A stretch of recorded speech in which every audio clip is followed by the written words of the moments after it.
नमस्कार. आज आपण एका अशा भाषणाबद्दल बोलणार आहोत जे खूपच महत्वाचं आहे.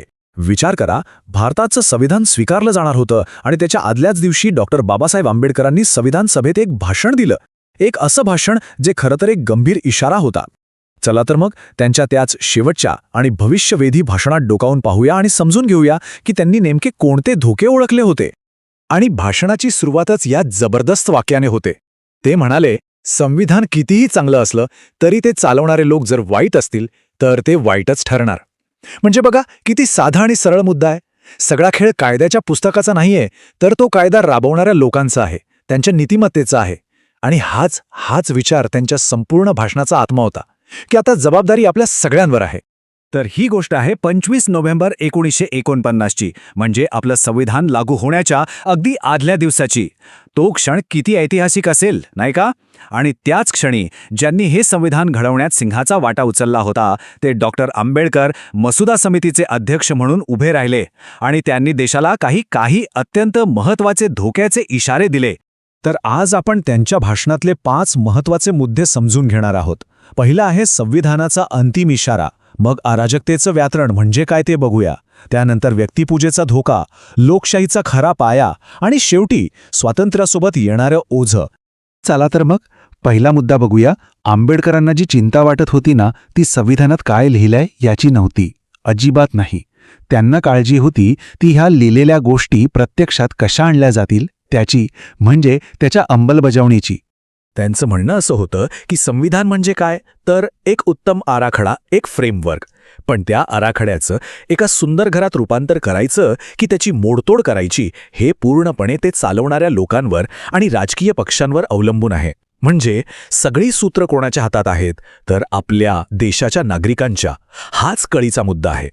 आता येतोय तो भाग जो या भाषणातला सगळ्यात जास्त चर्चिला गेलेला आणि प्रसिद्ध भाग आहे. तो म्हणजे अराजकतेचे व्याकरण, ग्रामर ऑफ एनार्की.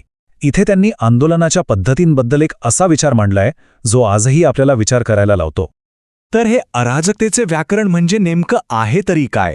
सोप्या भाषेत सांगायचं तर असं समजा की आपल्याकडे तक्रार करायला, न्याय मागायला घटनात्मक म्हणजे कायदेशीर मार्ग उपलब्ध आहेत, आणि तरीही आपण रस्त्यावर उतरून असहकार, सविनय कायदेभंग यांसारखे मार्ग वापरतोय.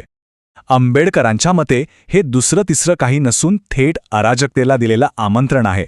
आणि त्यांनी यातला फरक इतका स्पष्टपणे सांगितलाय. ते म्हणाले, बघा, जेव्हा इंग्रजांचं राज्य होतं तेव्हा आपल्याकडे दाद मागायला कायदेशीर मार्गच नव्हते. तेव्हा सत्याग्रह, असहकार हे मार्ग अगदी योग्य होते, गरजेचं होतं. पण आता आपलं स्वतःचं सरकार आहे, आपलं संविधान आहे, कायद्याचं राज्य आहे. अशा परिस्थितीत जर तेच मार्ग वापरले तर ती निव्वळ अराजकता ठरेल, आणि ही अराजकता आपल्याच लोकशाहीसाठी सगळ्यात घातक आहे. आता दुसरा मोठा इशारा, आणि हा तर आजही तितकाच किंबहुना जास्तच लागू होतो, तो म्हणजे हिरो वर्शिपचा धोका. सोप्या भाषेत व्यक्तिपूजा म्हणजे आपल्या राजकीय नेत्यांना अक्षरशः देव मानण्याची जी प्रवृत्ती आहे ना, त्यावर त्यांनी अत्यंत कठोर शब्दांत ताशिरे ओढले. त्यांनी धर्म आणि राजकारण यातला फरक इतक्या सुंदरपणे स्पष्ट केलाय. ते म्हणाले की धर्मातली भक्ती कदाचित तुमच्या आत्म्याला मोक्ष देईल, पण राजकारणातली भक्ती म्हणजे एखाद्या नेत्याला डोळे झाकून फॉलो करणं, हा हमखास अधोगतीकडे आणि पुढे जाऊन हुकुमशाहीकडे नेणारा रस्ता आहे, यात काहीच शंका नाही. विचार करा किती भेदक शब्द आहेत हे.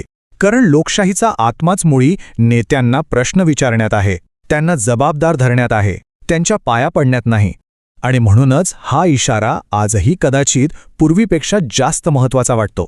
बरं, हे धोके तर त्यांनी सांगितले, पण मग खरी लोकशाही म्हणजे काय यावरही त्यांनी सविस्तर भाष्य केलं. त्यांच्यासाठी लोकशाही म्हणजे फक्त 5 वर्षांनी होणारं मतदान किंवा निवडणुका इतकं मर्यादित नव्हतं, ते खूप पलीकडचं होतं. त्यांनी एक खूप महत्त्वाचा, अगदी मूलभूत प्रश्न विचारला की फक्त एक व्यक्ती, एक मत म्हणजे राजकीय समानता देऊन लोकशाही टिकेल का? फक्त राजकीय लोकशाही पुरेशी आहे का? आणि त्यांचं स्वतःचं उत्तर होतं ठामपणे नाही. त्यांच्या मते राजकीय लोकशाहीची इमारत जर टिकवायची असेल तर तिचा पाया सामाजिक लोकशाहीचा असावा लागतो. आता सामाजिक लोकशाही म्हणजे काय? तर ती काही निवडणूक नाही, तो एक कायदा नाही, ते एक जीवनपद्धती आहे. एक अशी जीवनपद्धती जी स्वातंत्र्य, समता आणि बंधुता या 3 तत्वांना मानते. आणि ही 3 तत्व म्हणजे स्वातंत्र्य, समता आणि बंधुता ही लोकशाहीची त्रिमूर्ती आहे, असं ते म्हणायचे. आणि यातली सगळ्यात महत्त्वाची गोष्ट काय आहे माहितीये? तर या तिन्ही गोष्टी वेगळ्या नाहीयेत. त्या एक आहेत, त्यांना तोडूच शकत नाही. विचार करा, समतेशिवाय स्वातंत्र्य दिलं तर काय होईल? काही लोकांची मनमानी सुरू होईल. आणि स्वातंत्र्याशिवाय समता आणली तर प्रत्येकाच्या वैयक्तिक स्वातंत्र्यावर गदा येईल. आणि या दोन्ही गोष्टींना एकत्र बांधून ठेवणारा धागा कोणता? तो म्हणजे बंधुता.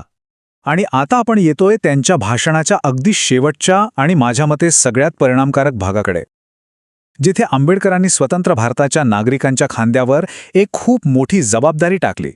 त्यांनी आपल्याला इतिहासाचा एक महत्त्वाचा धडा आठवून दिला. ते म्हणाले, आपण याआधी आपलं स्वातंत्र्य गमावलं ते काही बाहेरच्या शत्रूंमुळे नाही, तर आपल्याच लोकांच्या बैमानीमुळे, आपापसातल्या मतभेदांमुळे.